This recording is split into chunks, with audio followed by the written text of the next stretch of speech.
What is up, everybody? Welcome to another episode of Limited Resources. This episode number 818. My name is Marshall. I'm one of your Limited Resources, and joining me on the line all the way from Denver, Colorado, it's Luis Scott-Vargas. Luis, how's your day going? Oh, pretty good. I 3-0'd with a Luris deck earlier in the Vintage Cube. That's right where you want to be, man. That's like your dream.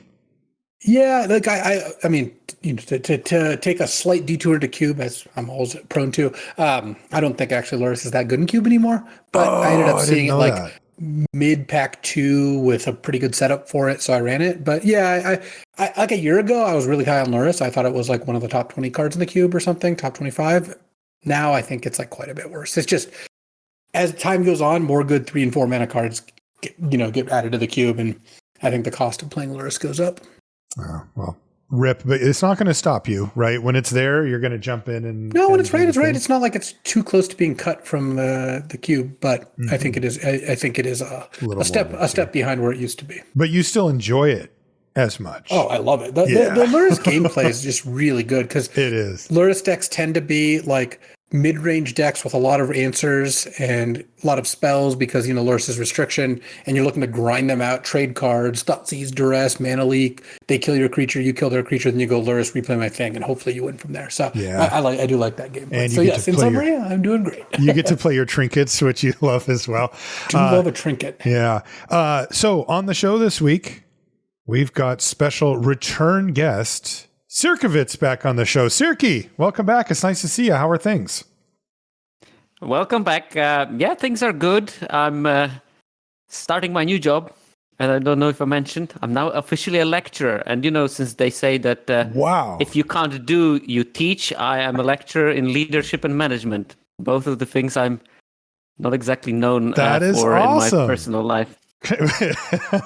Congratulations. I did not know that. You had mentioned that you were going to pursue other opportunities, but I didn't know that one had presented itself. Congrats. It did present itself. So yeah, I'm now teaching people how to do business while like being it. Broke. Maybe I'll bring Lovely you in time. for the business I started. Once it fully exists. No, I mean, I'm good in teaching people, but I'm not good in actual running of the business. That's a very different skill set, I think. Communicating ideas, good. Enforcing those ideas in practice, not me. So are you on your own doing this, or are you working for a company, or how does it work? No, I work for the same university that I was doing research before. Oh, it's just a different job in the same university. Teaching and in a more permanent fashion rather than journeyman scientist as I was before. Not most scientists are actually journeymen for the rest of their lives. All right. Well, congratulations. That's great news. And it means that we get to gather all of your scientific knowledge and use it on Magic where it really belongs. And that's what we're going to do this week on the show. We're going to talk to Sierkovitz about how to interpret some of the most commonly asked for types of data on 17 lands. We've always been advocates for using data, but also being careful about it because you misuse data can actually make you make your win rate worse, which is kind of interesting. But if used properly, interpreted properly, it can give you an advantage. And we're going to talk about that this week on the show. Before we do, we want to say thanks to everybody who supports us on Patreon. It's patreon.com/limited resources. And if you sign up, you get a thank you card and a sticker in the mail. Thank you to everybody who supports us there. We also want to say thank you to Ultimate Guard.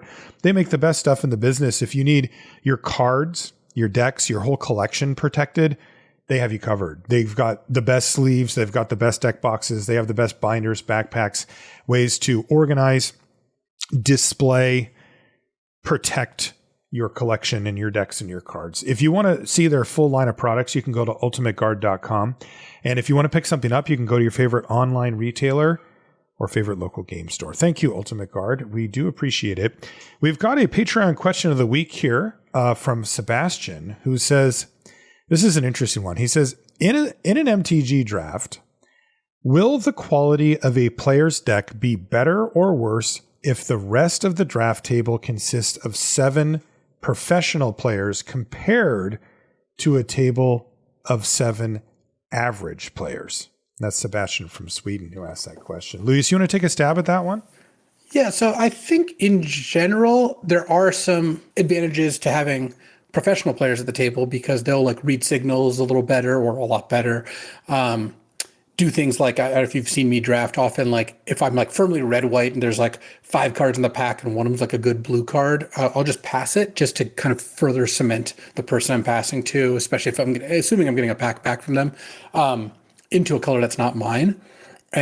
But overall, you're just going to get a way better deck the worse the other players are. Like, yeah, sometimes they'll sit on your colors when they shouldn't, in quotes, but more often it's like they'll just open a card that is not, they don't know is really good. Or you'll get like, on a table with 7 pros, you're never going to get like a 6-pick mythic uncommon. You could easily have that happen on a table with people who aren't as good. I mean, I actually have some, to talk about Cube again, I actually have some pretty direct evidence of this. I draft, a lot on the draft server, and this is all very competitive players who are quite good at Cube. There's variation in that, of course, but like I would say the average player who's on the draft server is pretty good. Like there's a reason they're on this server choosing to go through a third-party program to draft with other people who are doing that. Well, right? and to draft against you. Yeah. Right. And other players who I think are comparable to me. I mean, I think you look at Mac is incredibly good at Cube. Sometimes like Terabad drafts their Quiniac, like Sandy Dog.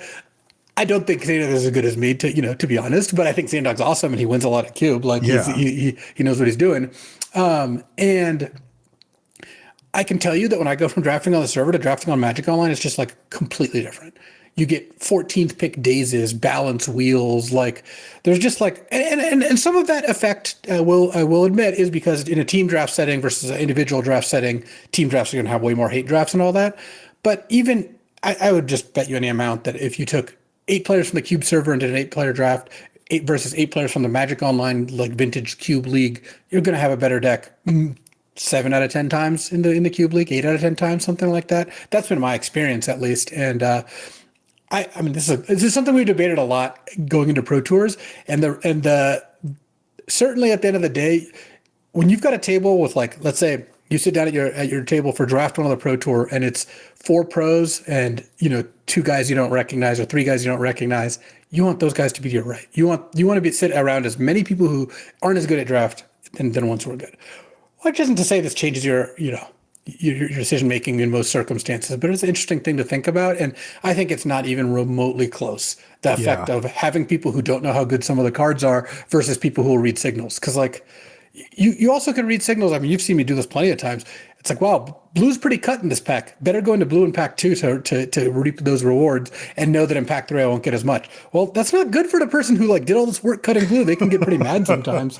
Totally. But that is just like a viable strategy. And like again, it's a good thought exercise. I spent a lot of time thinking about this. It's not a stupid question by any means, but I also don't think it's a close question. I don't think it's even close to being close. I think you're right. I think it's completely avalanched in the side of you want to be around less experienced players as much as possible.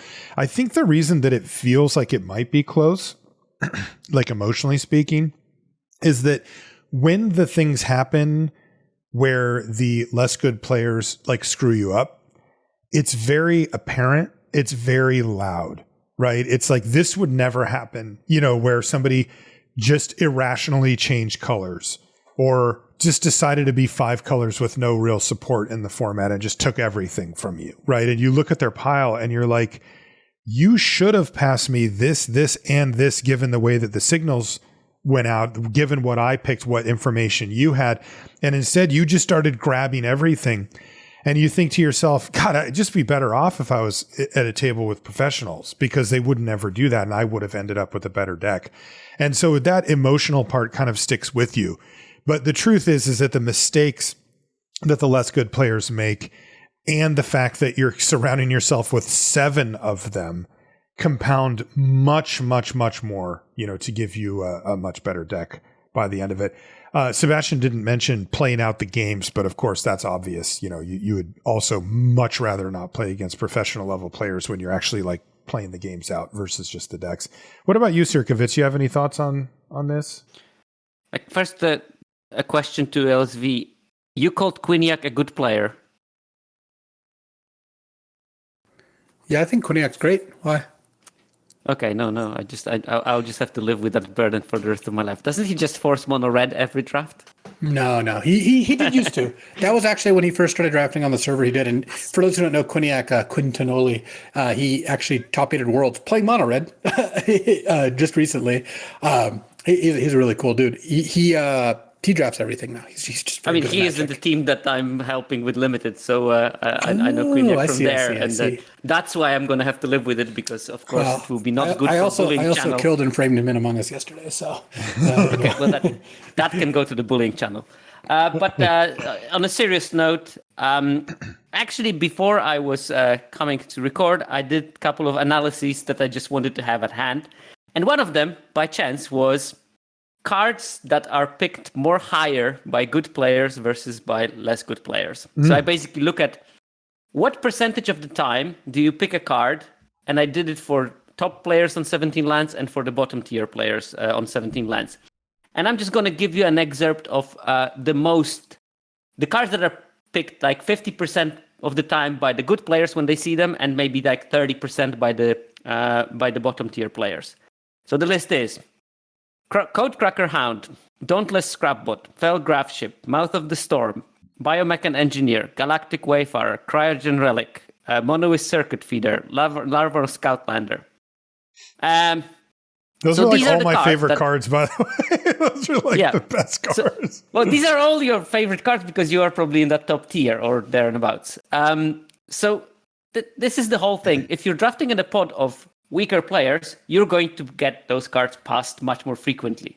It's not a guarantee or anything, but just probabilistically, you're going to see more of them because especially at this uncommon and common level, lower ranked players very often have a difficulty determining between what is the good one and what is the bad one.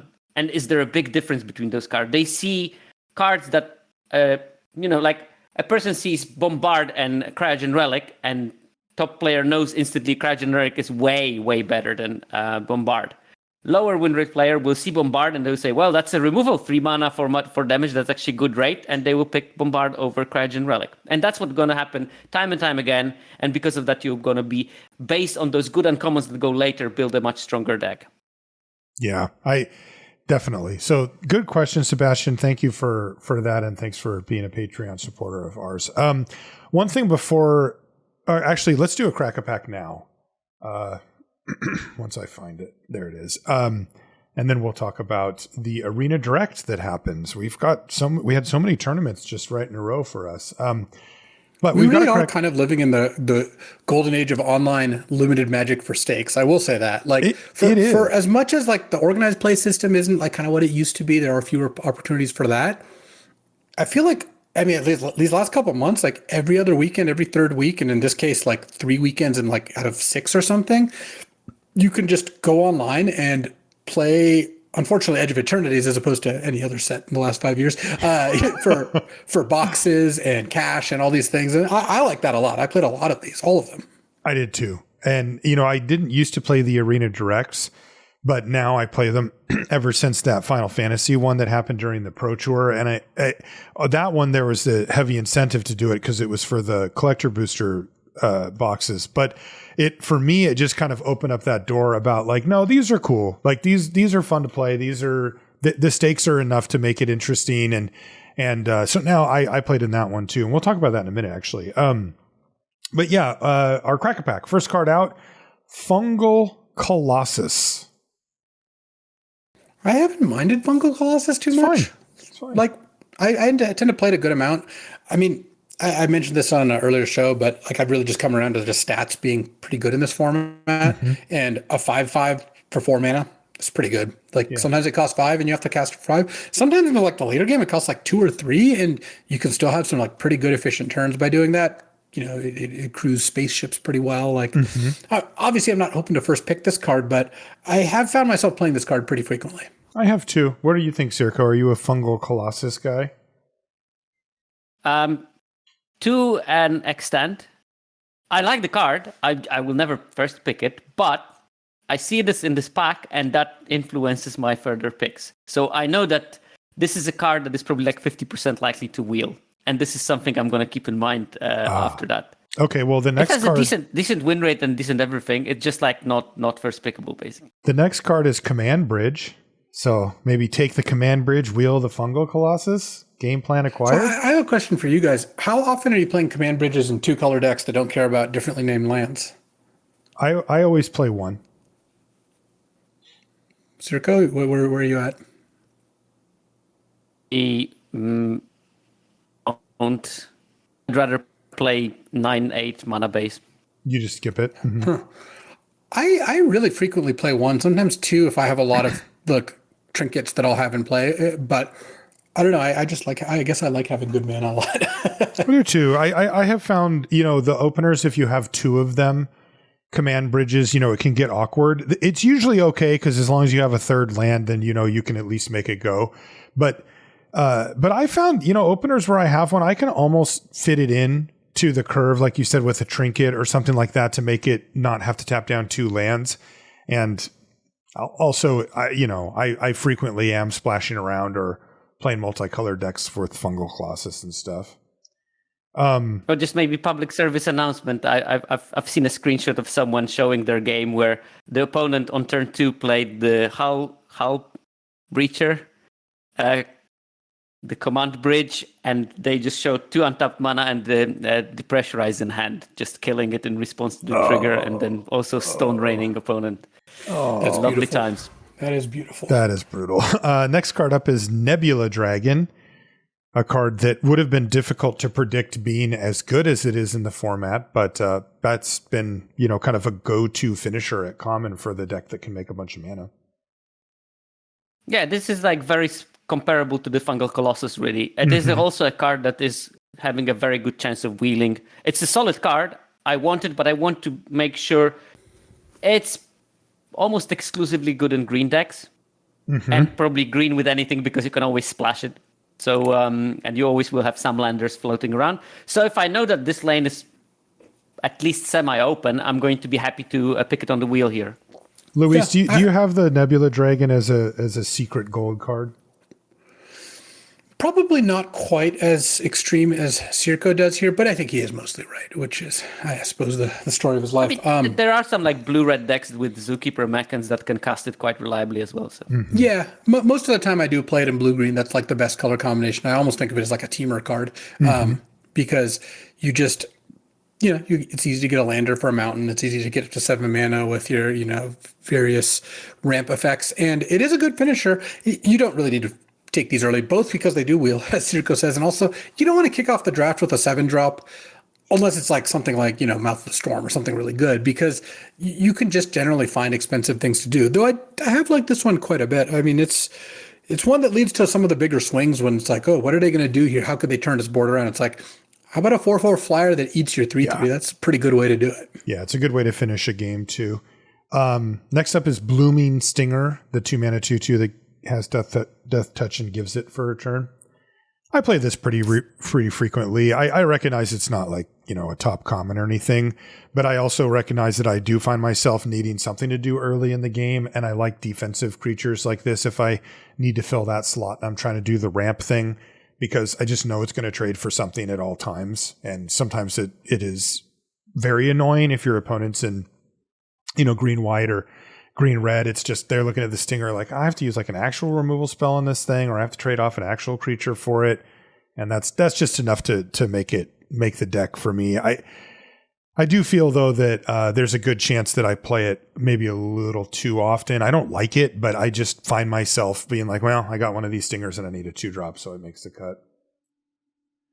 Yeah, I think it's one of the better. Well, I think it's the best green 2-drop at common. The problem is that 2-drops are generally not that great in the format, and also the better ones are higher rarity. So it's serviceable. It's not competing with a ton at common. Yeah, that's probably also the reason why I find it in my list so often. Next is Flight Deck Coordinator.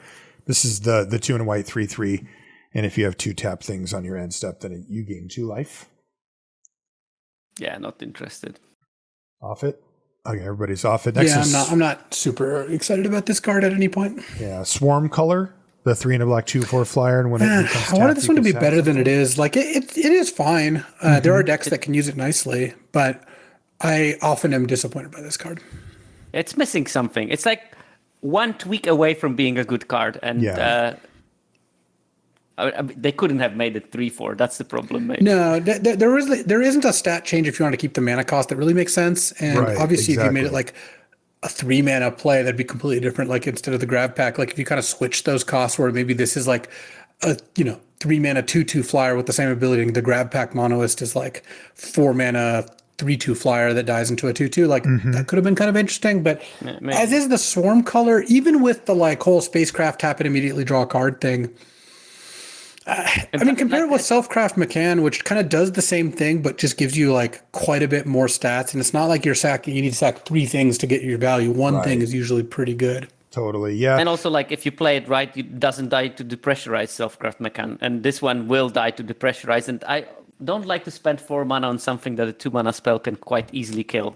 Yeah, no, that's a great point, Sierko, and it does come up pretty often too.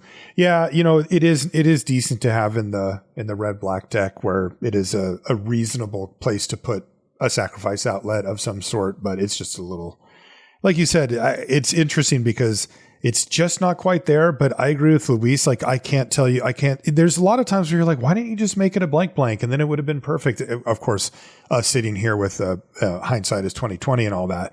But I don't have an answer for this one. You can't bump the stats. Not every card has to be good. That's the general answer, that they have to make weak cards in limited environments, because otherwise what? Everything is a busted B. Yeah. It just felt to me like Swarm Color is interesting. And I just wish that there was a way to bump it just slightly, but it's not bad. I mean, it makes the deck for me every once in a while. It's got some lovely things with the Perigi Beckoners. Like that card's good. This one next is our last comment. It's Cloud Sculpt Technician, the 2 and a blue 1/4 flyer, and you get +1/+0 if you have an artifact. Next. I just never play this card. I don't either. It's sad because I do often have the deck that would enable this perfectly, but then you just go, that's it. Where you're just like, okay, I'm not. It should have been an artifact creature. Right. I just need to be. It wants to be in that artifact deck so bad, and yet it's just not a payoff that's worth including in the deck. Uncommons, we've got a foil Sunstar Expansionist. I do like that guy. That's the 1 and a white 2/3. When it ETBs, if your opponent has more lands, you get a lander, and whenever you landfall, it gets +1/+0. Yeah, this card's awesome. Yeah, it's that's a lot of stats. Card advantage kind of does it all. I have once slow rolled like played it off curve in order to do it, but most of the time you kind of just play it when you draw it. You don't need to go out of your way. It's a 3/3 for many turns after you play it first. So opening hand is just a great way of pushing damage early and getting ahead in the game in a deck that wants to be ahead because it doesn't have a long game. So it wants to pressurize to bad blocks and stop people from having like if they play the Simic Signpost uncommon. The biomechanics, and it survives because you're not pressurized. That's terrible for you. But if you manage to generate a situation when they have to actually block with it, great. And this is the card that will allow you to do that. And that's sort of like onboard card advantage that you generate by being aggressive and having a big creature. Yeah, this is definitely a card you don't want to see on the other side. And that's a compliment to it. Next is Helia, Ascendant Cadet. This is the 2 green white 3/3 legend that cares about +1/+1 counters, puts 1 on whenever it ETBs or attacks, and if you hit with I lose to this card a lot. I do too. This card's solid. Like if you've got an open lane for it when you're just like play this, pump a thing, attack, and now either they chump or you hit them and draw a card. You don't need anything more than that. And it's funny, like the third time I played against it is when I found out that when it attacks, it also gives a counter. Because the first 2 times I just lost to it, were just straight up like they played it, put a counter, hit me, and then on my turn I'm like, well, I can't beat that, and I scooped. And then the third time they attacked with it and put a counter, so I'm like, oh, it does that too. Yes. Yeah, I found this card to be really good at. It's like a great curve topper for this color pair because a lot of times when you get yourself to this 5 mana, call it turn 6, turn 7-ish range, is right about when you're starting to run out of steam. You just maybe needed one more trick, one more way to get damage through, one more thing.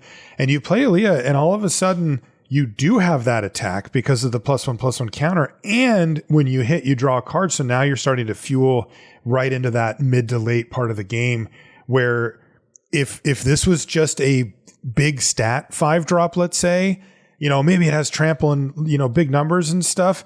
It gives your opponent that reprieve, that one turn off where they can go, okay, I didn't get attacked this turn. I can handle what you've played and I can continue with the game. This thing seems to unlock you did get attacked this turn and I got a card out of it. And if you don't answer this, then it's getting worse for you. But remember, you just got hit by something, so you're probably going to get hit by that something again. Gives your opponent a real handful to deal with, particularly if you can curve into it. Yeah, no, I agree with what you said. It's a solid card if you are in that lane. I just don't think I would try to force that lane so early, and not because I think Selesnya is weak. I just don't find green very open most of the time. However, I'm very interested in playing white in the current state of the metagame. So you'd be on expansionist then here over Halia? Yeah, because of that.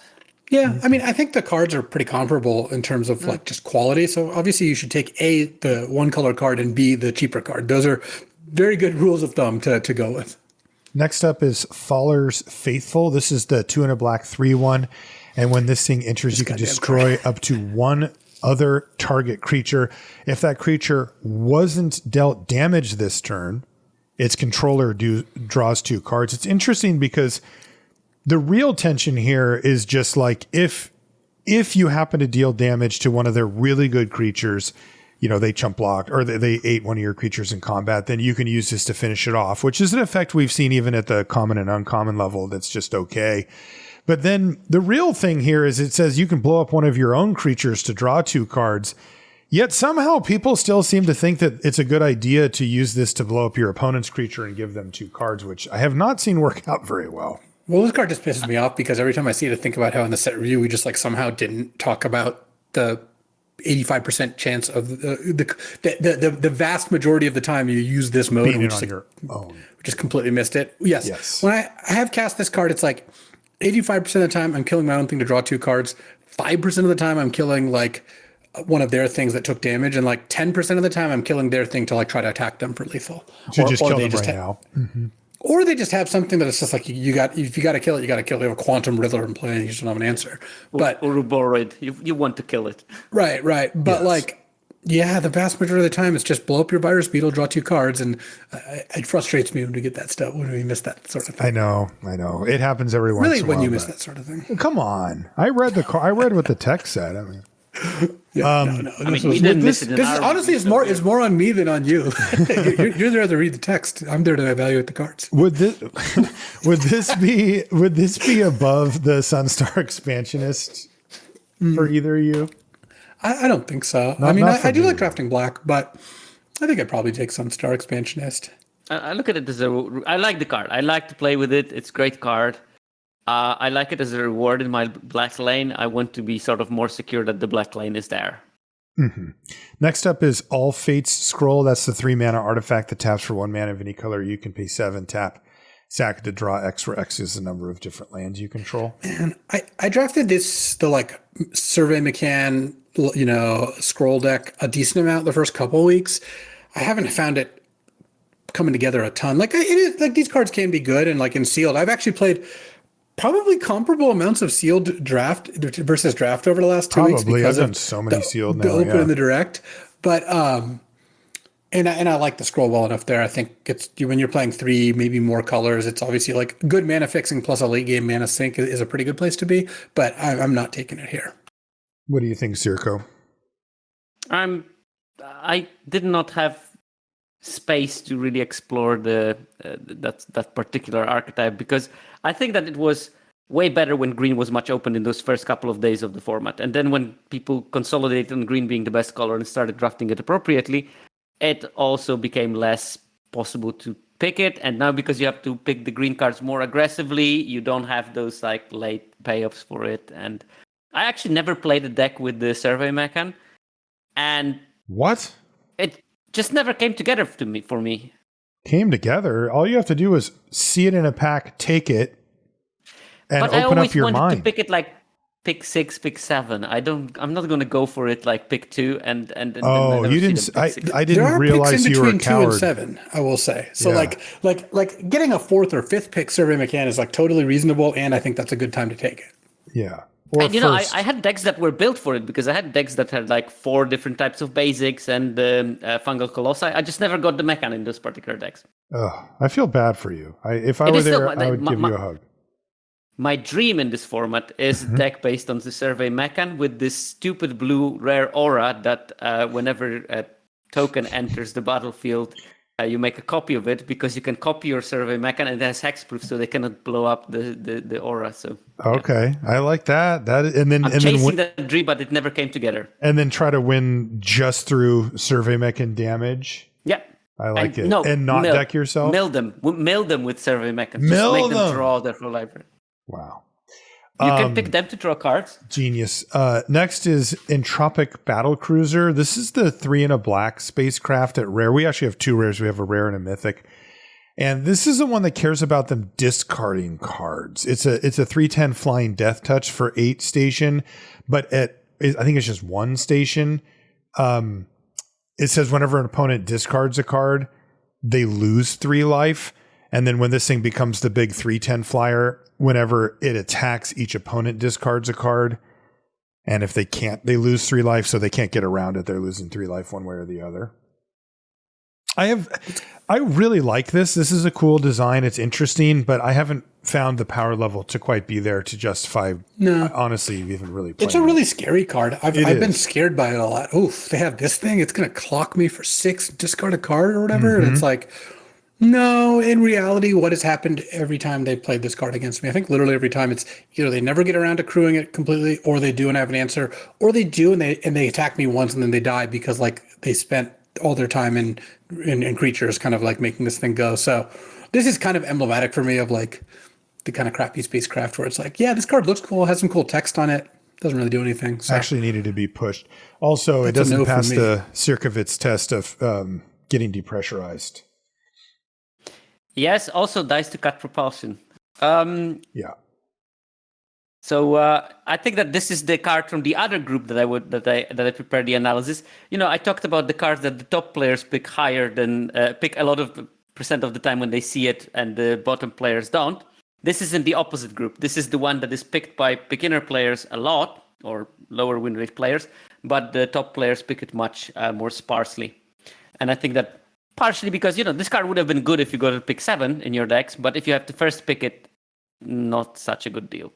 Last card kind of obliterates the competition here. We got a nice one. It's Cosmogrand Zenith, the 2 and a white 2/4. And when you cast your second spell, you can either make 2 1/1s or put a +1/+1 counter on each creature you control. This card's been awesome. So top 4 card in the format. Okay, yeah, so that's pretty good. Also in paper, like worth crazy money. Yeah, probably you should pick that. Yeah. Added this card to Cube. It's that good. How has it been in Cube, Luis? Haven't seen it cast, played, anything. So I don't know yet. But I do think this card's obviously the pick. It's just one of the top cards in the set, like Sierkovitz said. So we did have and I agree, of course. We had an Arena Direct. Sierko, did you get to play in any of those?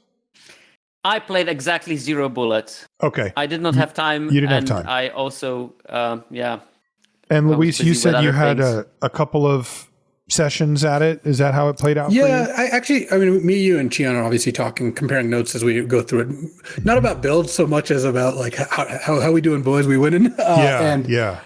I started out kind of slow, where I think my first 8 runs or so, I won 1 box, and then I won 5 boxes in 4 runs. I got 2 boxes, or maybe it was 6. I got 2 boxes, 2 boxes, 1 box, and 5 runs, I think.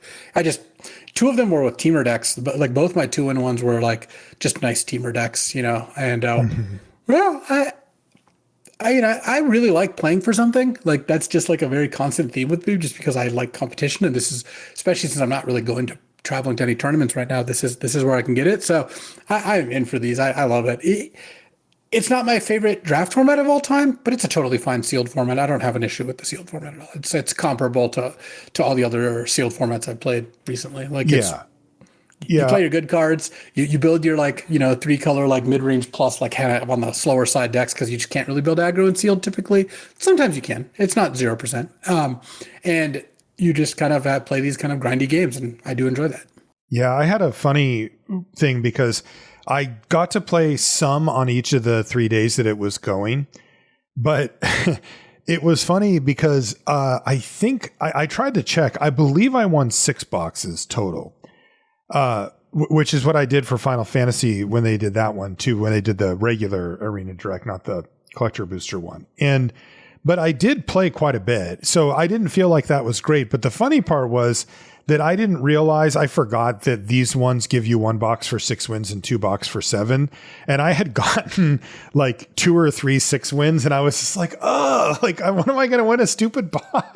But it gave me the little pop up, and I just didn't connect the thing together. And then I was like, oh, wait a minute, this is the regular box one. So I already had won. I was doing better than I thought. So that part was a nice surprise. But overall, I would say it kind of mirrored my experience from the Final Fantasy one, which is, I don't think I did very good at the regular box one. I played quite a bit, and I didn't keep track, but I mean, I think I'm up on the thing, but not by that. Like when I say I won 6 boxes, you think, oh, that's good. But I played like some on Friday, some on Saturday, some on Sunday. And I lost a lot. And it was also interesting because it also felt similar to the Final Fantasy one too, where the wins or the losses were really just like brutal. Like it was just like 0-2, 1-2. Like I thought, okay, I got a decent deck. Let's get to work here. And it's just like, get out of here. Right. Like I don't even get to win a match, let alone, make a run at it. So I don't know. I felt comfortable enough in the format, but overall I would say I didn't do that well at it, even though I was able to convert enough, but I don't know, maybe my expectations are too high. They are kind of difficult, right? Like, I don't know, getting 7 wins is still hard, even in this format. I don't know.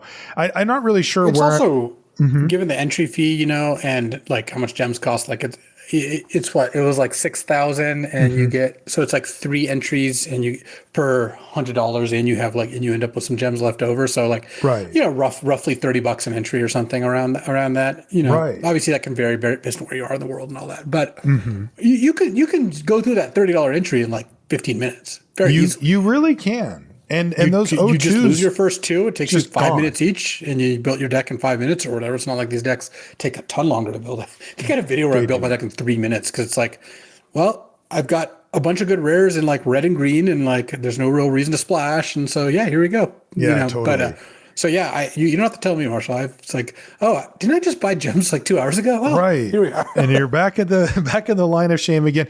But yeah, and then the other thing that stands out to me, and I don't know if this is true for every format, but the rares, it does make me wish there was more that were a little bit more in the middle, like just good, like better than uncommons, but they don't have to be crazy. There does seem to be quite a few that are just very ignorable, like cards that you just wouldn't put in your deck regardless. So you open up your sealed pool, and it's like, every once in a while you get a couple of really good rares, and then there's some that are unplayable, just like they're not really meant to be played for us in limited.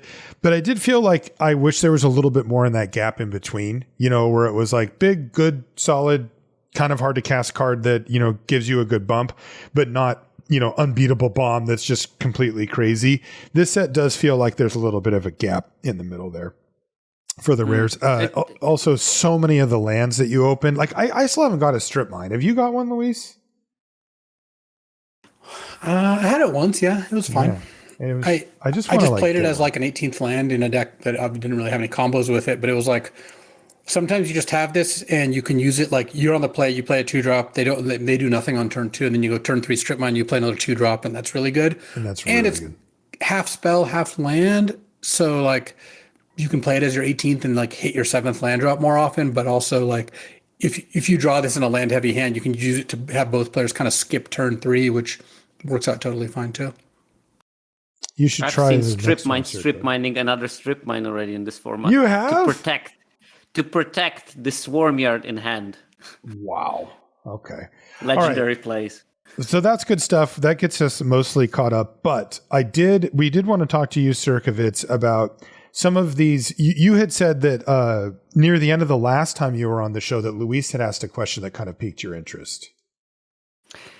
Well, first of all, it piqued my interest because I didn't understand the question at the moment, and it's like sometimes when you record them live in the in the fervor of the discussion and getting burned by Luis for no reason whatsoever, you forget what's up. And there was a question about why doesn't 17 Lands show games played win rate in their tier list? And of course, this question was a bit hard for me to understand because I never see the tier lists. I always default towards the big, chunky table of the 17 lands. I don't watch the tiers because I'm interested in multiple metrics, and the tier list only shows you game and hand win rate.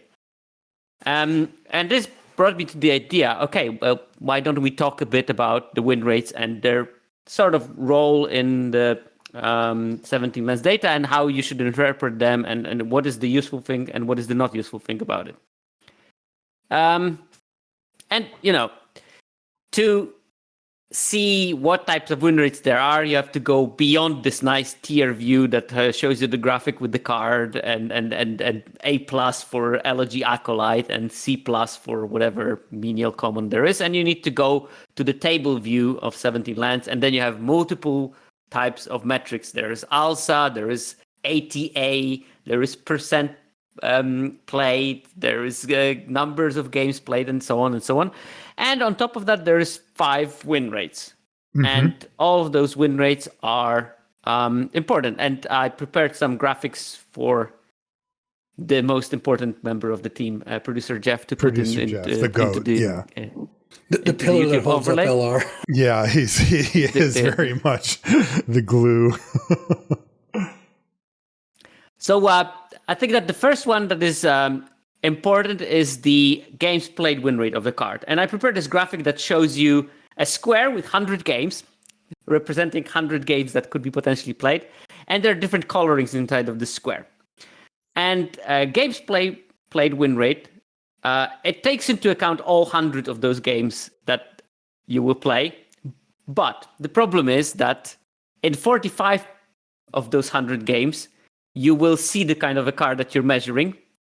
And in 55 of those games, you will not see that card. It will never be in your hand. You will never draw it. You won't have it in your opening hand. You won't have it later in the game. It just be as if this card doesn't exist.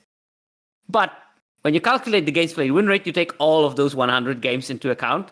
So you get a lot of the signal from the card. The 45 games are not nothing. But you also get a lot of the signal from the context of the card. So of the games where the card was not drawn. So that kind of win rate, games played win rate, will tell you about the power of the card, but also about the power of the decks that the card is being played in. It's a sort of mixture of those two metrics. And there are some pros of that.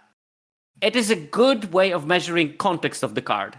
Like when you make your first pick, when you heard us discussing about, I mean, obviously we came with the Cosmo Grand Zenith because it's busted anywhere you play it and whatever. But when we talk about some other cards, we also talk about the context. Like, for example, if we had like a choice of 2 good green uncommons, maybe the fact that there is a Nebula Dragon and that Fungal Colossus, and we hope to wheel one of those at least, would be a slight tiebreaker to pick the green card.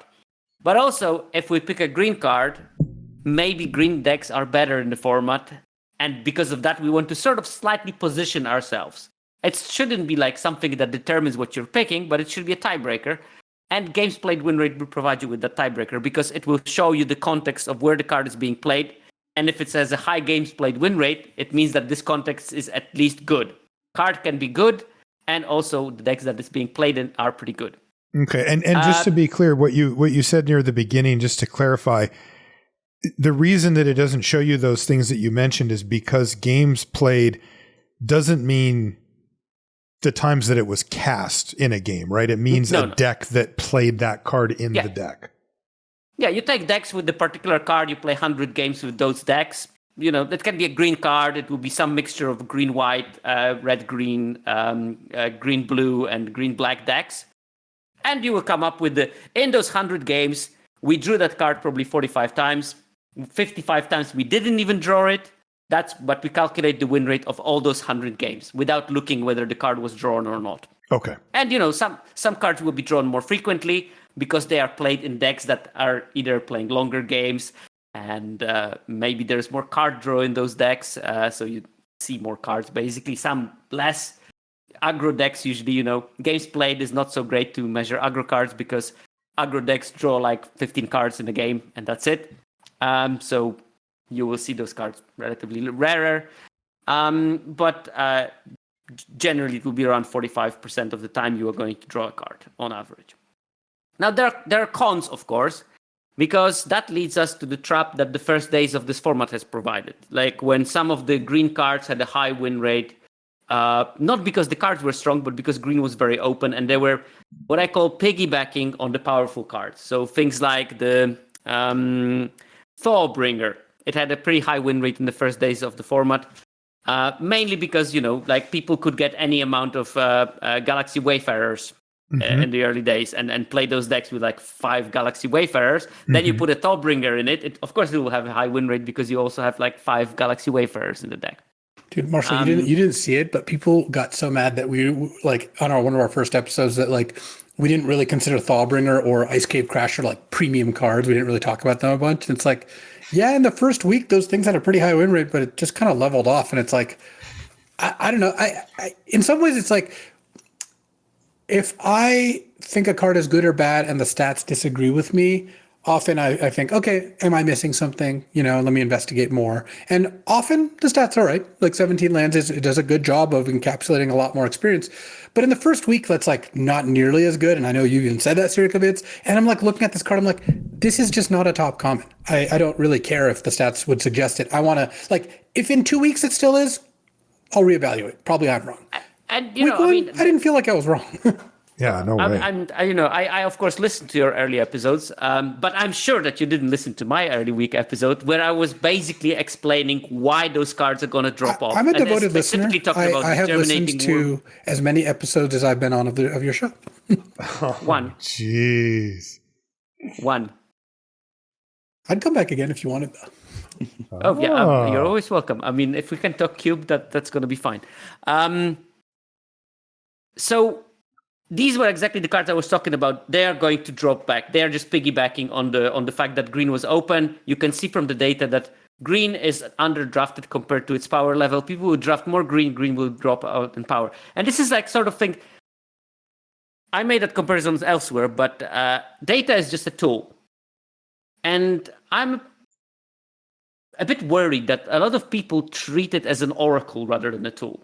It's like, imagine that you have a grown-up that uses a different tool, let's say a knife, and then people ask that person, why did you do it?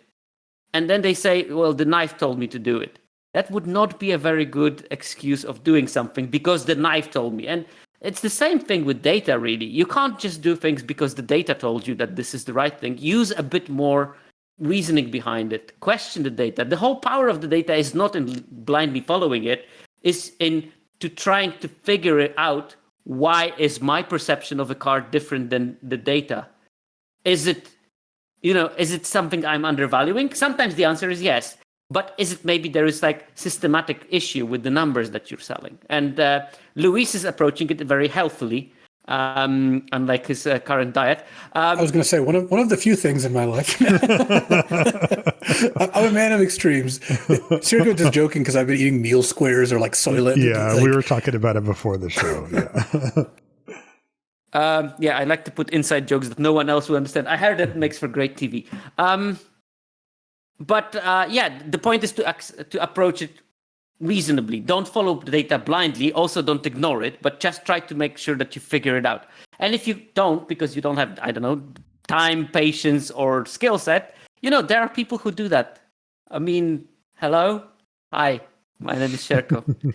And I try to put context. My main job is not telling what the data says. My main job is to really put context into that data and try to tell you, okay, look, this data shows that green is busted, but in fact it isn't, and it will quickly revert, and this is exactly why it will happen, and then it happens because numbers don't lie, and there are certain trends in them. Okay, moving past the games played win rate, there are other ones. So if Jeff can put the next one, opening hand win rate of a card. And this measures what was the win rate of a card when it was in the opening hand. And as you can very easily imagine, something that is like a very, very powerful 2-drop, like the expansionist that we discussed in the Cracker Pack, will have probably a very high opening hand win rate. This metric will measure only around 17% of the games, because in only 17% of the games, card will be 17.5, but there are mulligans and some things that may differ ever so slightly.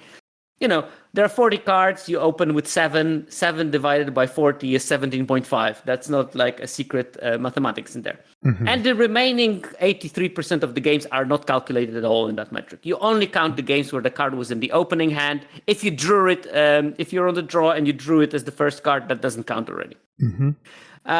And what it tells us is if the card is good early. If it has a high opening hand win rate, normally it's good to have this card early. Most often because you cast it early and it provides some kind of like early pressure. I'm talking cards like Gene Pollinator, or I'm talking about cards like the Kavu, the 4/3 that sometimes people give you lenders for no apparent reason whatsoever. Like Territorial Kavu or whatever it's called. Territorial Kavu, that's the one. Or the expansionist that we discussed. And sometimes these are the cards that it's good to have them early because you can plan your turns around it.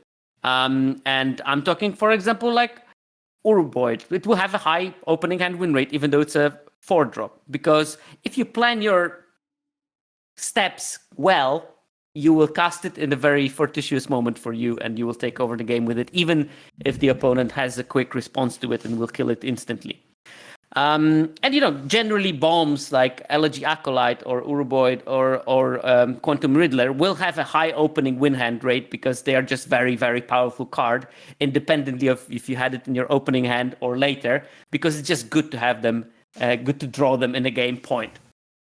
But yeah, it ignores all the other games. And the advantage of that metric is that it lets you understand which cards are good in aggressive archetypes. For example, yes, 2-drops will have often high opening hand win rate, but there are multiple 2-drops in a deck, and you can compare them, and you can see, okay, well, these are the good ones for my aggressive decks because they have a high opening hand win rate, which means that they are likely leading to shorter games. If you're playing aggressive deck, you want the game to last as short as physically possible. Cons are obviously this metric is not so good in evaluating the general power of the cards that are in long game decks, because long game decks don't care that much about opening hand win rate. In fact, quite the opposite. They care about the win rate of the cards you draw later because they want to naturally have a longer game. So does it reveal punishing, like if it's a 7-drop or something? Yes, like lots of the cards, and I'm going to talk about it in a second, so we can move when I'm talking about the interactions between the metrics. But we can move to the third one, Jeff. Games drawn win rate of the card, and this one shows you when the card was drawn during the game, but it was not in the opening hand, and it happens roughly 26% of the time, and it tells us if a card is good or dead when you draw it later. And I gave you the example of Gene Pollinator, has a pretty high opening hand win rate, but it doesn't have like an amazing games drawn win rate, because if you draw it on turn 9, you really didn't want to draw Gene Pollinator at that stage. You wanted to draw something that has impact on the game at that stage. Maybe some card draw or something big like a 7-drop. And drawing this 1-drop, that's basically like drawing a land at that stage. And we're not very happy drawing land after land in the late game. Gene Pollinator is close to that. There are some pros.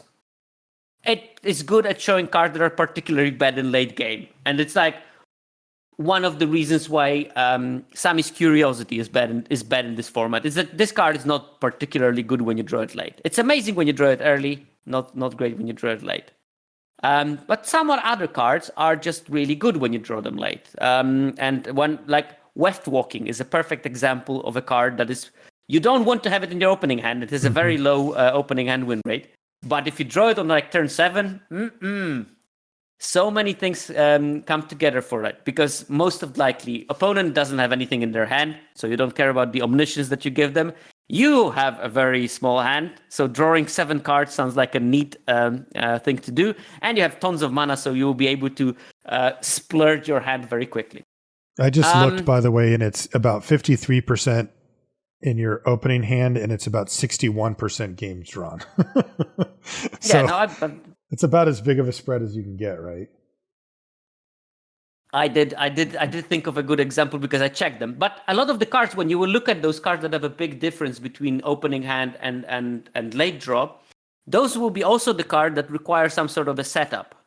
Like, for example, Fell Grafship. This is good. It's a 3-drop technically, but you want to have some graveyard already when you cast that card, because that way you know that you have a good target for it already. So having it early in your hand is pretty useless, because you are having empty graveyard and you have to hope that the mill free will bring you some targets, which not always will happen. While if you draw it late, probably you have a full graveyard of trading and getting removal into your creatures, and you're going to get a nice and juicy target. So that's another example of those cards that require some sort of setup to do it.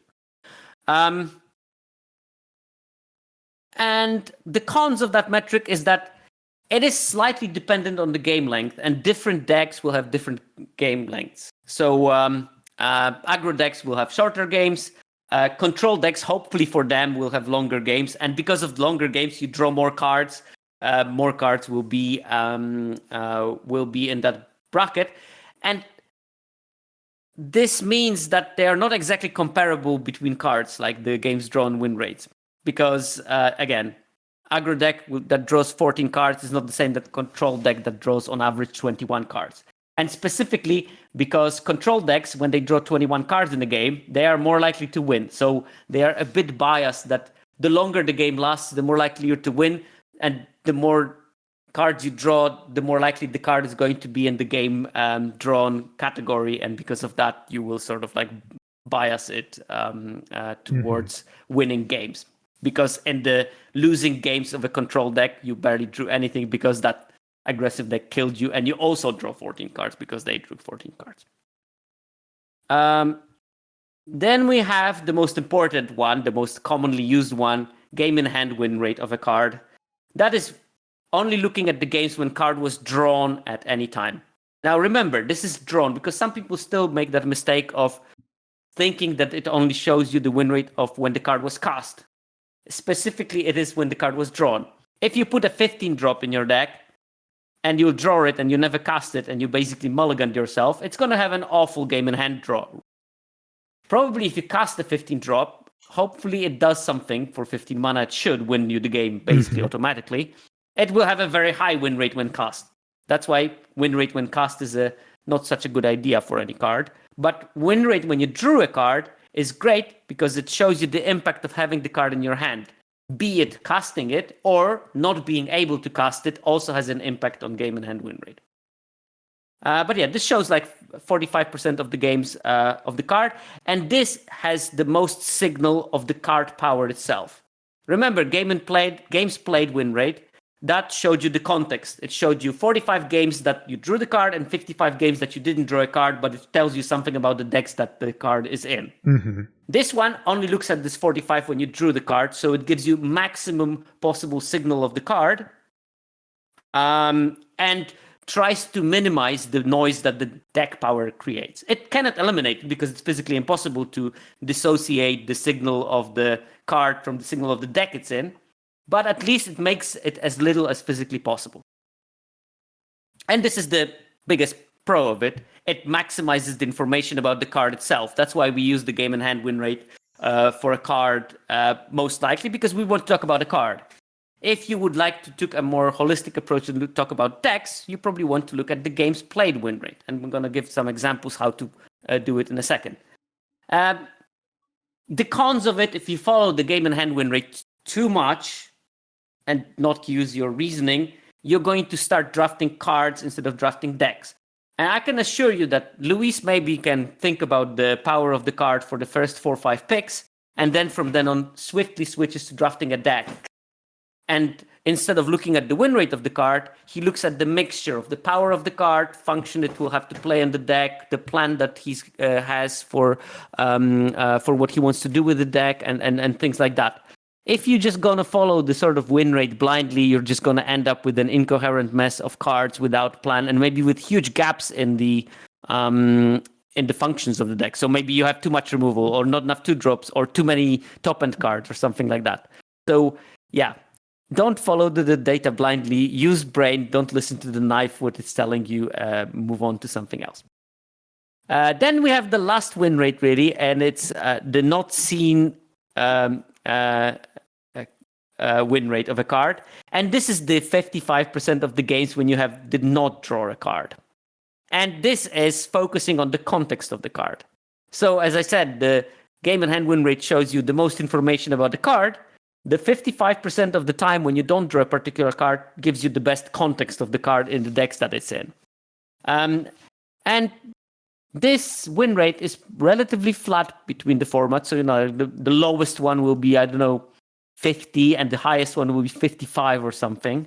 So there is not a big range of the win rates in there, but it still tells you something. So some cards will have a dramatic difference between when you don't draw it and when you draw it. And these usually will be cards that are very powerful cards that are in weak archetypes. And what example can we have? I think that decent example in this set will be like Pinnacle Emissary. That's a good one. Is it rare? The 3/3 that when you cast an artifact, when an artifact enters, I think it makes it run. It's when you cast. When you cast, okay. It's also in the Vintage Cube. that one probably. In Vintage Cube, that must be pretty good, as you might custom. I'm trying it, but the is it slot is pretty contested, so my guess is I do end up cutting it. Though I like trying new stuff first. At least it's fun while it lasts. But Izzet is not the most powerful archetype, but this card is actually quite good in Izzet decks. But that means that if you have an Izzet deck that has this and a bunch of Izzet cards, when you don't draw it, you will have your average win rate of the Izzet deck, which is slightly below the. Currently it's I think the lowest win rate color pair. By no means it's unplayable. It's just lower than all the other ones. I think that this format again is a pretty balanced one, and you can win with everything. Would good build-arounds be highlighted by this? Yes, good build-arounds. Unfortunately, we don't have really good build-arounds in. No. This isn't a build-around sort of. No, this is a move along. If you're in the build-around. My last episode was on the build-around, and the conclusion was that things like weapon manufacturing and Terra Symbiosis are good when you have a good deck that does what those build-arounds want to do, and then maybe you can include them as a sort of like a fun of one-off reward for being in the open lane, but they are not worth building around themselves because the stats are just terrible. But the Pinnacle Starship, if you have it in the Izzet deck, the game's play win rate will be probably like 57. I'm talking from memory, so maybe it will be there and abouts. If you don't draw it, the win rate will drop to something like 50. And this means that this is maybe something that is worth understanding. This means that if you have your Pinnacle Emissary in your deck, your win rate, predicted average win rate of that deck will be around 57%, which means that it becomes higher win rate than the best individual color pair generic win rate.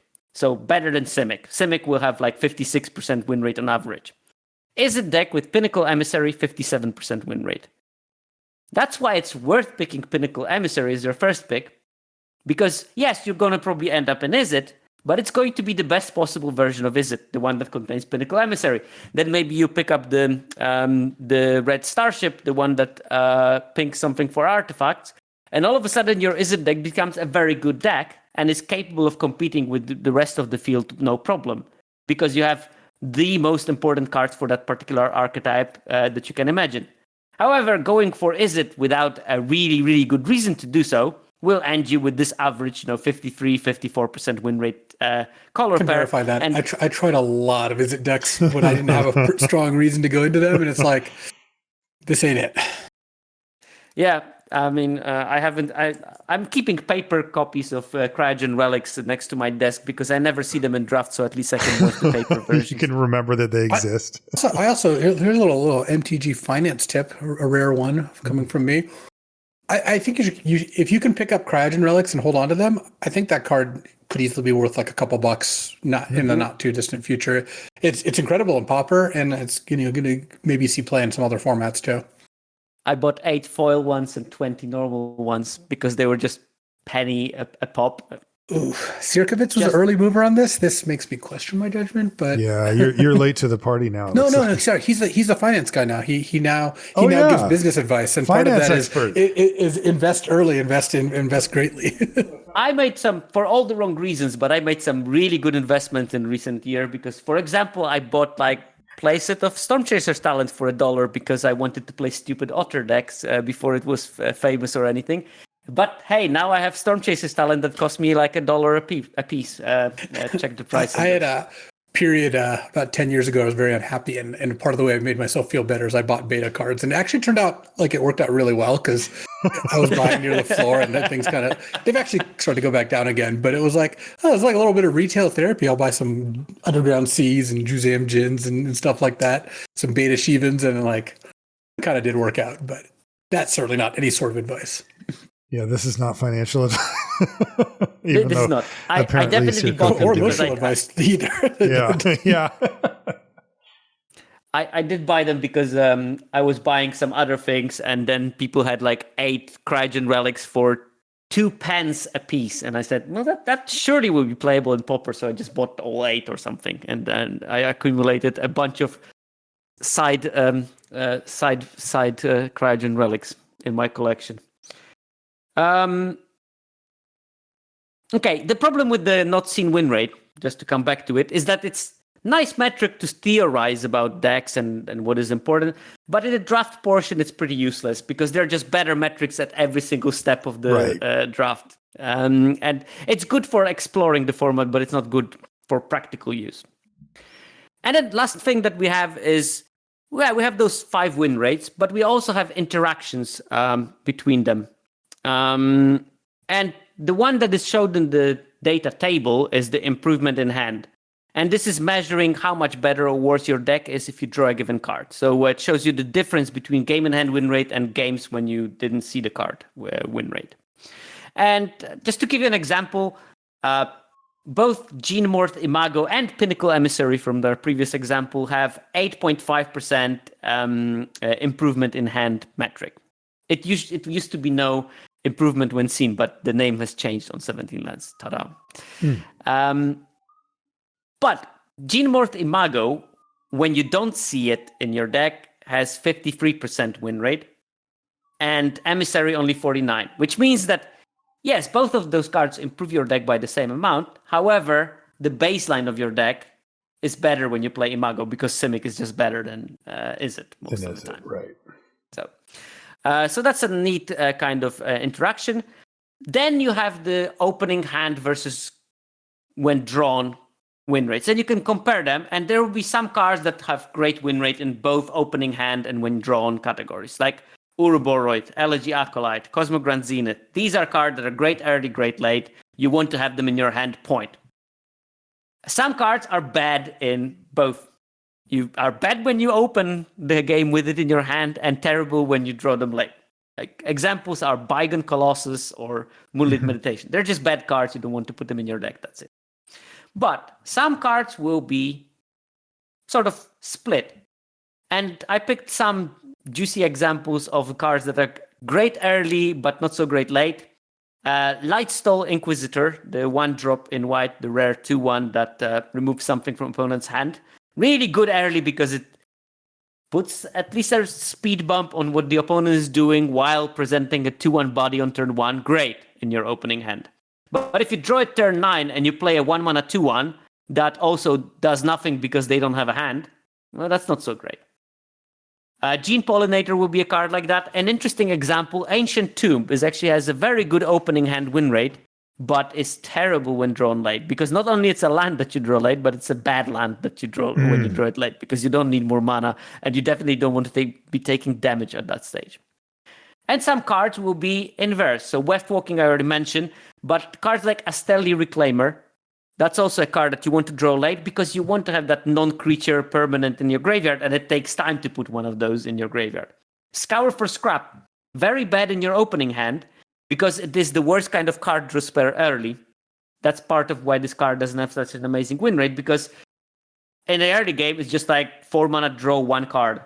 Yes, you have some selection. It's a tutor for an artifact. But late in the game, the longer the game lasts, the more likely you're going to draw into your Cryogen Relic, or you're going to trade your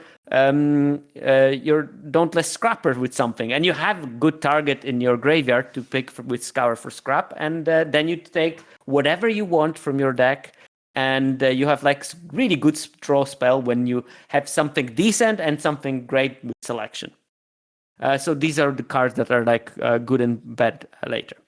And the last thing I wanted to talk, and then that's the graph number, the sixth graphic for Jeff, is a comparison of game in hand win rate and ALSA. Mm-hmm. And I have this graph here that shows you that, cards with high win rate are picked earlier on average. There is this kind of, if you look at this graph, there is this kind of like downslope curve that, the later the card goes, the lower the win rate. But it doesn't really tell the full story, because that slope is not very steep. It's not like, if the card is picked early, it has a super high win rate and it just plummets to 0 when the card goes late. No, it's more of a flat kind of downward trend. And this kind of curve is good for exploring which cards are still picked quite late. And I drew 2 lines on this graph. One of them just represents the 55% win rate, which is the sort of average for 17 lands. And then I made a circle around some cards that go quite late and but are pretty good and still have a win and still have a win rate over the 55%. And just for the two of you, I want you to try to guess. There are 23 of them. The cards that have an ALSA lower than 5 and win rate over 55%. I want you to guess 3 of them. What do you think?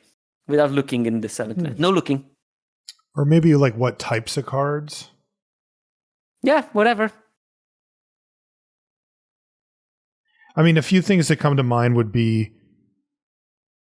cards that are generally accepted to be good, but are still just better than people give them credit for.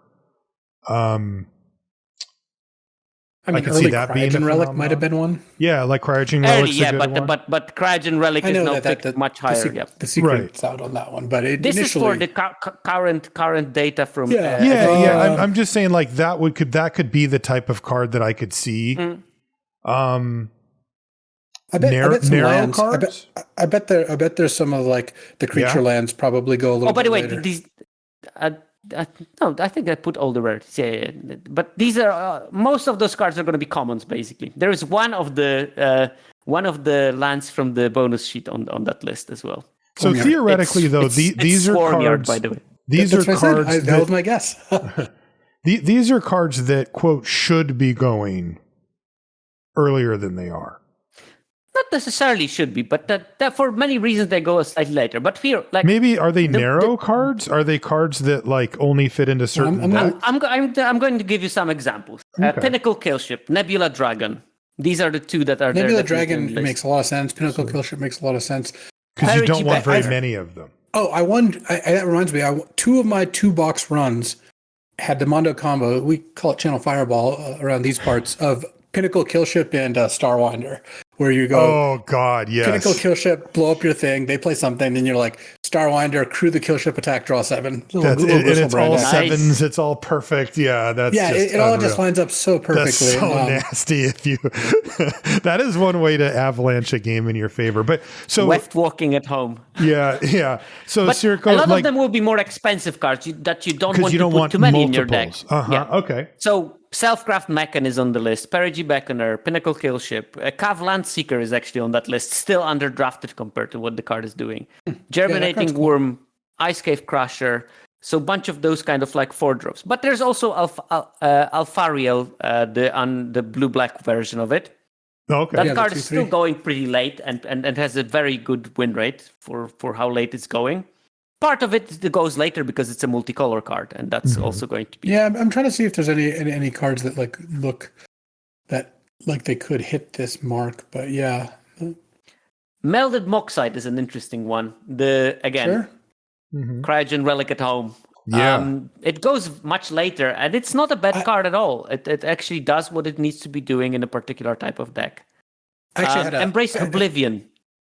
Oh, I could see, because that you don't need that. You don't take that until you have a specific deck for it. Once you have Exactly. 2 Cryogen relics or something. So like we're also talking like build arounds or narrow cards. Yeah, a lot of cards that you want one of. Yeah, that could also be it. Like too. how many pinnacle kill ships do you want? Like maybe 2, but 3. like then that's like kind 4, of your maybe. top end already, right? You like need the second one to crew the first one. yeah, fair enough. But then like you're bumping out, Nebula Dragons or whatever. I had a question for Sierkovitz about Endstone. Is there a way to find out how many times the player who plays Endstone gets decked? Because my experience has been it's about 30% of the time that like, whoever, whether it's me or my opponent, casts Endstone, they end up getting decked. Endstone is basically the one. They win the you other need to have a way of sacrificing it somehow. You need the way of sacrificing. That's why you should always play the Endstone with the 1-drop 1/2 that sacrifices an artifact if you want to. Yeah, or the 2/4 fly or whatever. Yeah. Funny that you mentioned Endstone, because the other thing that I wanted to talk about is that look at the breadth of that. If you go along the blue line that I made, you can see that at around 1.5, 1.6 of ALSA, you have cards that are close to that line. But also at the ALSA of between 6 and 7, you have cards that go along that line. And actually, the card that is between 1 and 2 and is basically on the 55% line, that's the Endstone. It has like around 56% win rate and ALSA of 1.6. And then you go to like 6 or even 7, and that's the Ilvoy Light Jammer that has a 55% exactly win rate and ALSA of exactly 7. So this is the range that you get. And obviously, it's not the same when you have to pick the card as a first pick and has a 56% win rate, and when you can wield the card reliably and has a 56% win rate. This is a big difference that it shows. That's if you controlled for rarity, the mythics and rares are just going to have a higher ALSA because people always just like taking high rarity cards. Yeah, because of the gem incentives as because of gems, or because they just look more powerful and you don't play with them as often. You're like, the Endstone, this card's probably really good, and it's a fine card, but it's the bottom tier players. Bottom tier players pick rares disproportionately high, unless they are very, very good rares with super high win rate. Then top players all of a sudden start picking them highly. Mm-hmm. That makes sense. This is another trend. And the last graph I have is my sort of vision of, it's not a prescription, it's just one way of looking at it, but how you should use different metrics at a different stage of a draft. So I normally, if I would recommend it, game in hand win rate, start to finish, sort by that, and then that's done. Sort by game in hand win rate. Assume it means you just have the AI draft for you. Yeah, totally. Just draft only by game in hand win rate and move on with your life. Yes, exactly the opposite of what so basically, it will very much depend, and I think that this is something we don't talk about in limited content enough. I think that because of how podcasts are made, we have to be talking sort of about this generic arena user. And this is the target audience. But in fact, everyone will have different needs based on their skills. Now, obviously, Luis is going to draft very differently than what I'm prescribing, and he's right to do so. The more beginner of a drafter you are, the more the method I'm suggesting here is going to be beneficial for you, and maybe even should be expanded. But here I suggest that, for like the half of the first pack, you can look at the games played win rate and pick the cards based on the games played win rate. Because that's the way you find your lane. You pick the first 6 cards, and based on those first 6, maybe you use a tiebreaker if you have 2 equal cards at a certain stage, roughly equal. You pick the one that you already have a color in. Yeah, use rational approach. Then when you pass this first half of the pack, you can start looking at the game in hand win rate because you're more interested in the cards than the context. First, you want to find the best context possible, so you use the games played win rate. After the first half, you start using game in hand win rate, and you do it until, let's say, beginning of pack 2. After the beginning of the pack 2, you should be more or less locked for the color pair. Again, it won't happen always. Sometimes you you will lock on the color pair later, sometimes earlier, whatever. But at the moment when you decide that, okay, I'm locked in for that particular color pair, you should start applying filters on the data. So you should start looking at the game in hand win rate, but only for the color pair that you're actually drafting. You're not interested in looking at the game in hand win rate of Bombard you're interested in a game in hand win rate of Bombard in a Gruul deck because you're drafting a Gruul deck. And it might be very different from the generic one because maybe it's great in Boros but terrible in Gruul. So that way you focus your attention into what really matters for you at this moment.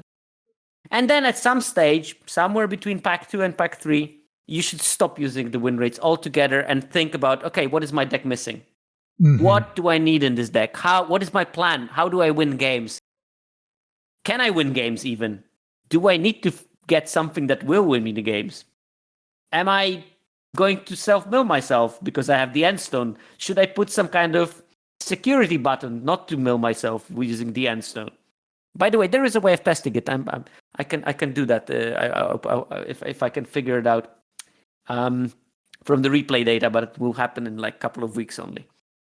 And then the last pack should be dedicated to you filling the gaps in your deck. You found a lane, you sort of honed your way to put as good cards as physically possible in that lane.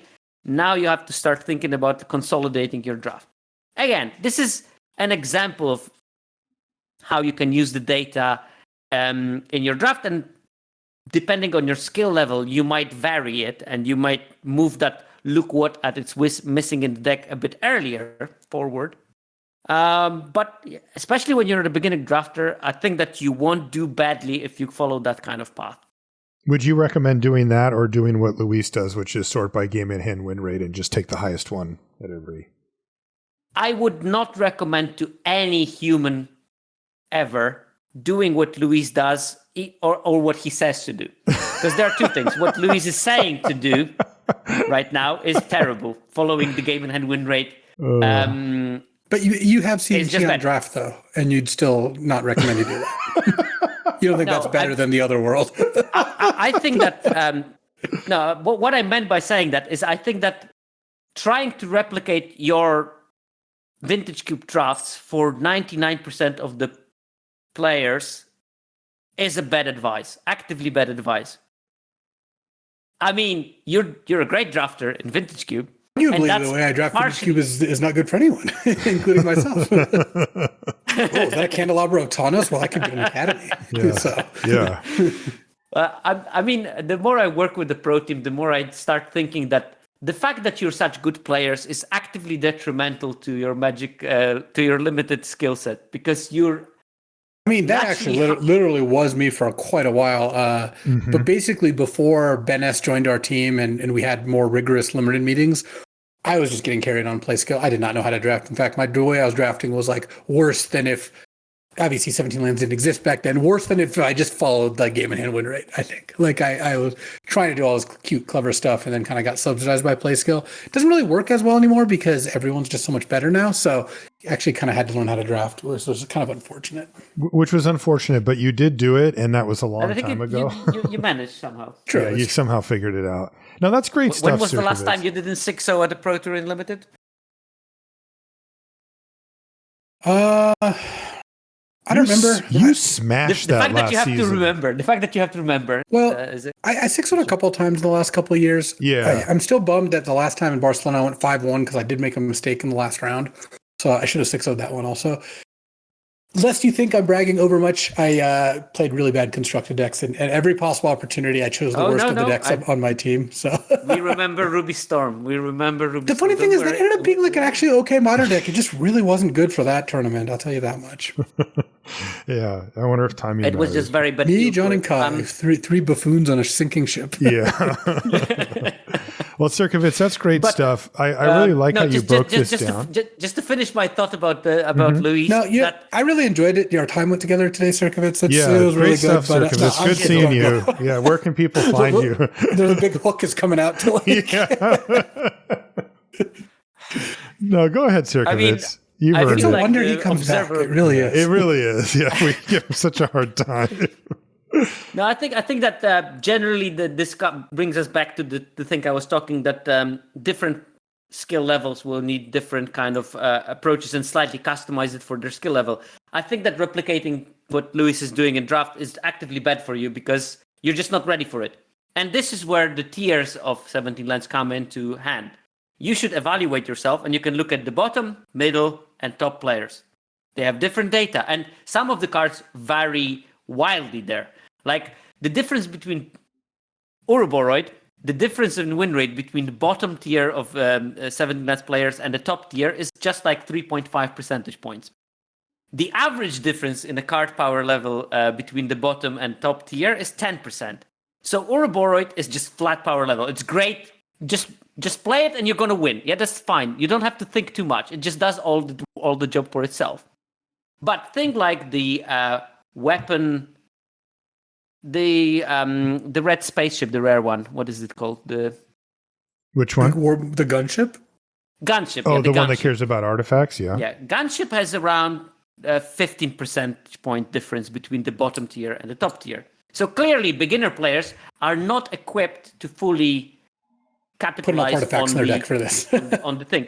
It's an A+ in the top tier list, and it's like a C+ in the bottom tier. And reversely, Zealot, the trumpet blaster on the set, Zealot's something. Mm-hmm.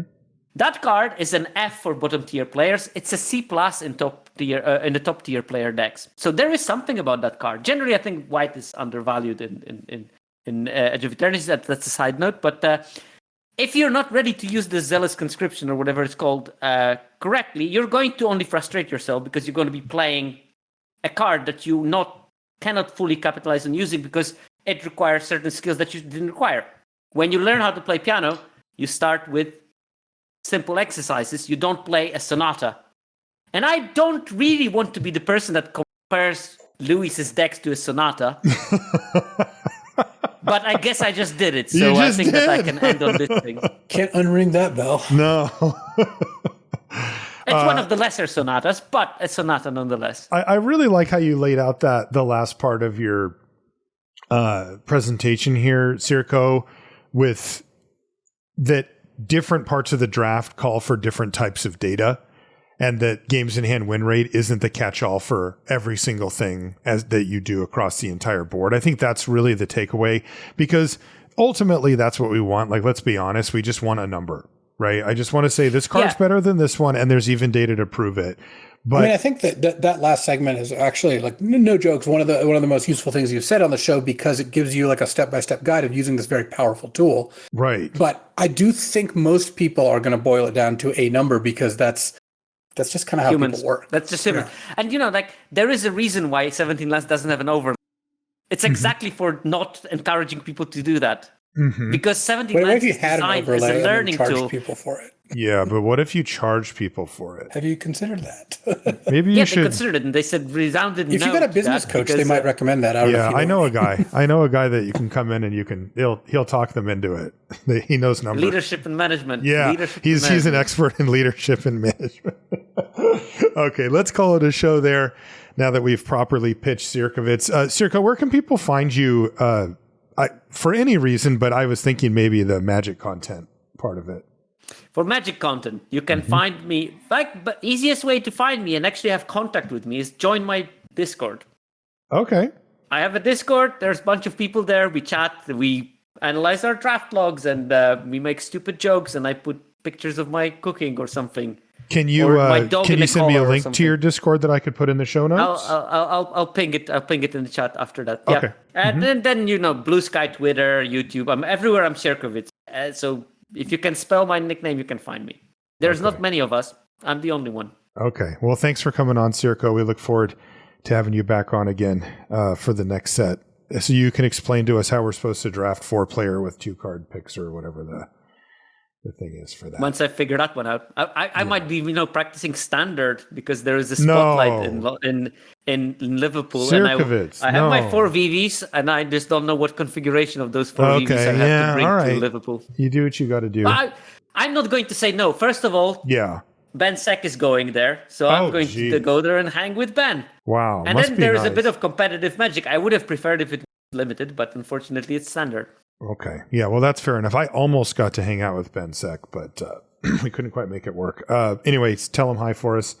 And thanks again for coming on the show. If you want to find Luis and I, I'm Marshall_LR and Luis's LSV pretty much everywhere. You can find everything related to the podcast over at lrcast.com. And we want to say thank you to our Patreon supporters as well as Ultimate Guard for their support of the show. That is going to do it for this one. We'll see you next week. All right. So as I get back into more Among Us, I'm starting to like remember. Oh God, you've still been playing? Oh, this is awesome. Yeah, we're just scaling back up, and I might need that link. You know, I might just need a little like. If we really get it rolling, you know, But I managed to frame my imposter buddy. It was Falero, actually, if you've seen the vintage Draft Cube videos. First of all, his dedication. Falero's is Finnish, and he woke up at 4 a.m. to play Among Us with us. Wow. Go Falero. Because he wanted to play. And, you know, and he's got a job that allows him to do stuff like that. So, and it just kind of made me think of, like, there's nothing like the indignation of an imposter getting accused for a kill they did not do. Like, because when you're an imposter in Among Us and your goal is to, like, you know, kill other people and you get caught on a kill, it's like often you're like, oh, I just caught Marshall, and, you know, blah blah blah, and you're trying to present your defense, but like sometimes the people don't do a good job of that. Like, it's usually the 50-50s aren't that hard to tell. Like, right. when we're both hard accusing each other and no one else is around, right? So it's just my word against yours. Generally, people can tell who's lying and who's not. Humans are good at that. And the person who caught the other killer has this like righteous, you know, like indignation on their side. They're like, yeah, I caught him, he did it. And the other person's like, no, I caught him, he did it. And it's like, no, I know who did it. But there is just nothing like an imposter getting accused for a kill that was not theirs. And in this particular case, I circled back and killed someone, but I didn't know he had just left that room. So then everyone was just like, oh, Falero did this. And he was just like getting this like impassioned defense. Ended up actually not getting voted off on that round. And all I needed him to do was get like one more kill. And that's all he needed to do. I was able to kind of do the rest from there because I had framed him. I was not under any suspicion. But I just think it's funny because it just really shows me that getting caught when you've done something bad, but you're getting accused of a different bad thing that you didn't do, people just somehow get like so worked up when it's like, it's like you stole that from the vending machine, and I saw it. It's like, no, I didn't do that. I've been stealing it from the cafeteria. Yeah, I was going to steal it from the cafeteria, but I didn't do this one. I didn't do it yet. A very common tell, by the way. I didn't do this kill. It's like, oh, you did other kills, but you didn't do this kill. Yeah, there you go. It just makes me think how it's funny how people work, and like it is. There's nothing like the anger and indignation of someone getting accused for something they didn't do, who's also very guilty of doing all these things. Like you evaded taxes this year. It's like, no, I didn't. I've been embezzling, but that's like not the same thing totally at all. Different.